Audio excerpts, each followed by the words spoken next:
샬롬. 오늘은 요한일서 1장 7절에서 10절 말씀을 본문으로 해서 예수 믿음으로 받는 죄 사함이라는 제목으로 하나님의 말씀을 통하여 은혜를 나누려고 합니다.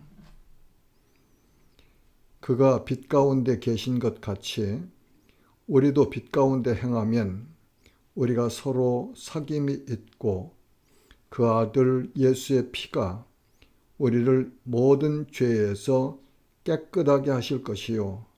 만일 우리가 죄가 없다고 말하면 스스로 속이고 또 진리가 우리 속에 있지 아니할 것이요.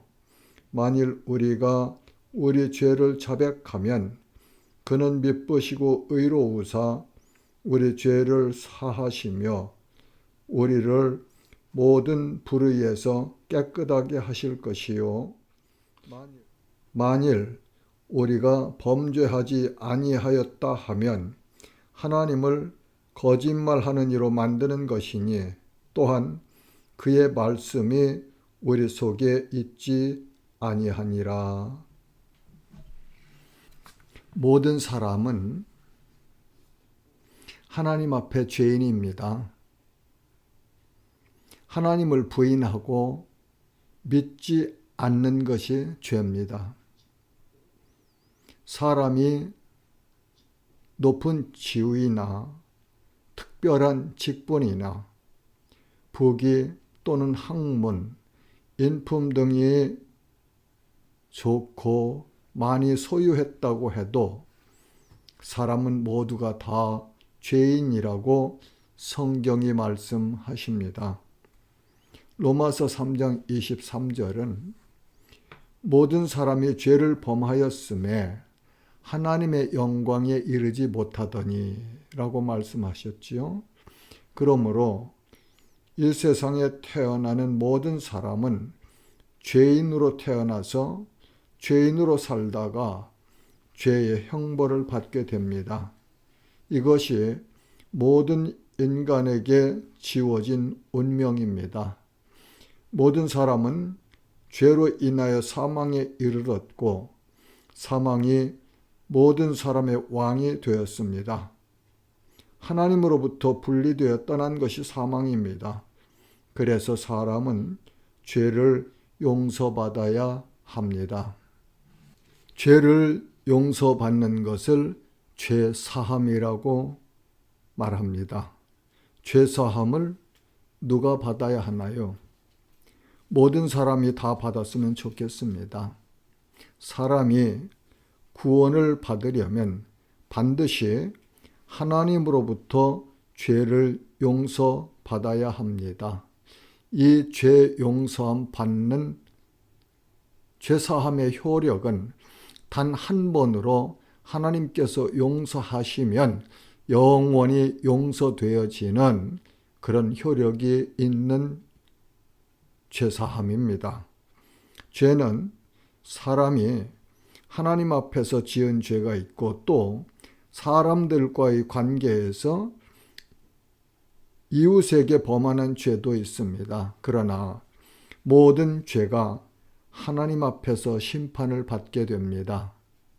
왜 죄사함을 받아야 할까요?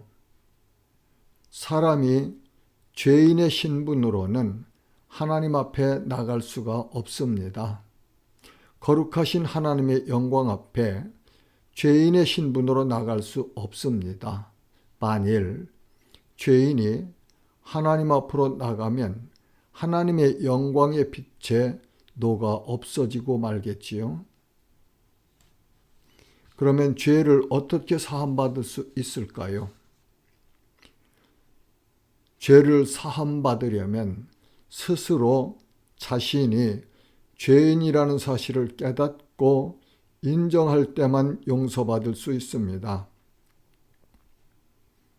자신이 죄인이 아니라고 하는 사람은 용서받을 일도 없고 용서받을 죄도 없다는 논리이죠. 이런 사람은 죄 용서가 필요 없겠지요. 이런 사람은 하나님을 거짓말하는 이로 만드는 사람이라고 성경이 말씀하시죠. 요한일서 1장 8절은 만일 우리가 죄가 없다고 말하면 스스로 속이고, 요한일서 1장 10절 말씀은 만일 우리가 범죄하지 아니하였다 하면 하나님을 거짓말하는 이로 만드는 것이니, 요한일서 1장 9절 말씀입니다. 만일 우리가 우리 죄를 자백하면 그는 미쁘시고 의로우사 우리 죄를 사하시며 우리를 모든 불의에서 깨끗하게 하실 것이요라고 우리가 죄를 용서받는 길을 가르쳐 주십니다. 하나님의 말씀은 듣고 믿고 행하는 사람이 복이 있는 사람이라고 가르쳐 주십니다. 하나님 한 분만이 사람의 죄를 용서하실 수 있습니다. 하나님께서 말씀하십니다.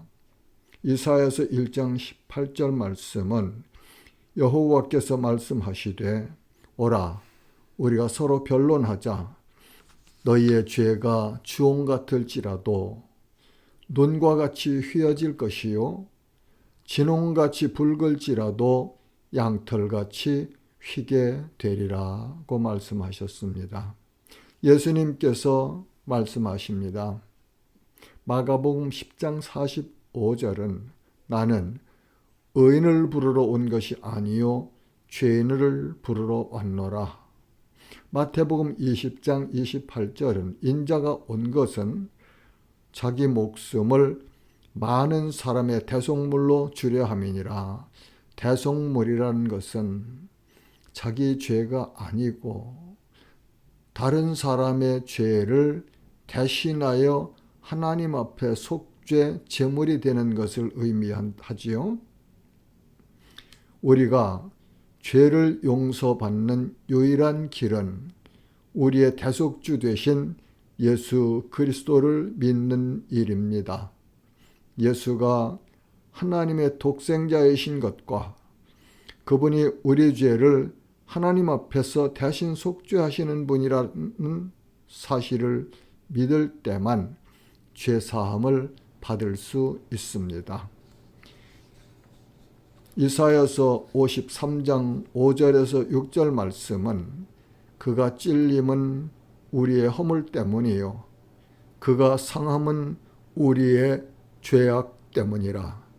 그가 징계를 받음으로 우리는 평화를 누리고 그가 채찍에 맞음으로 우리는 나음을 받았도다. 우리는 다 양 같아서 그릇 행하여 각기 제 길로 갔거늘 여호와께서는 우리 모두의 죄악을 그에게 담당시키셨도다. 베드로전서 2장 24절에서 25절 말씀은 친히 나무에 달려 그 몸으로 우리 죄를 담당하셨으니 이는 우리로 죄에 대하여 죽고 의에 대하여 살게 하려 하심이라.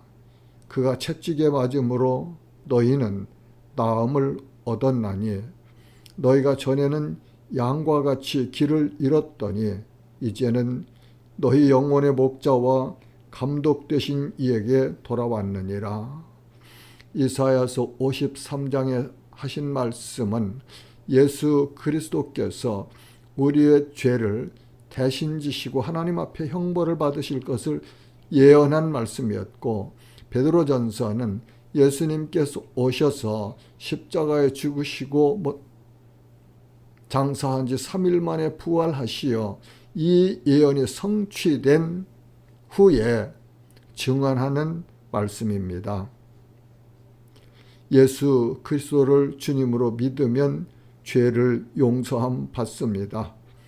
예수님은 죄를 사하는 권세를 가지신 분이십니다.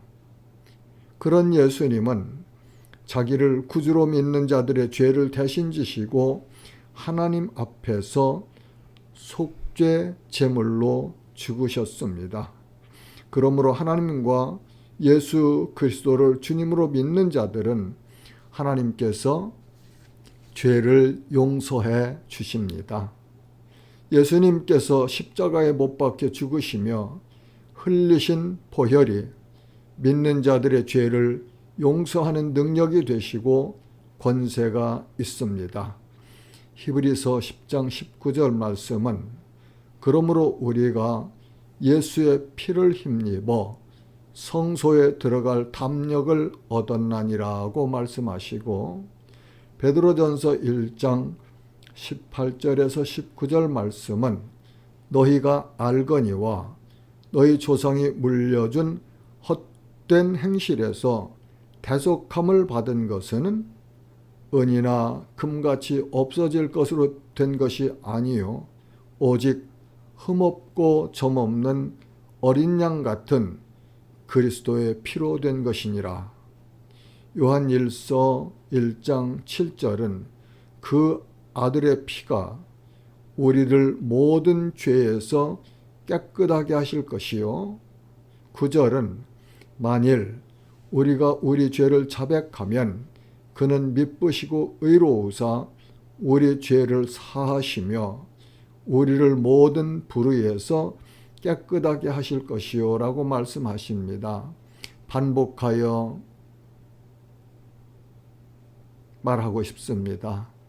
하나님께서 예수 그리스도를 주님으로 믿을 때 주시는 이 죄 용서하심, 죄 사함의 효력은 단 한 번으로 영원히 온전하게 되는 효력이 있다고 정의할 수 있습니다.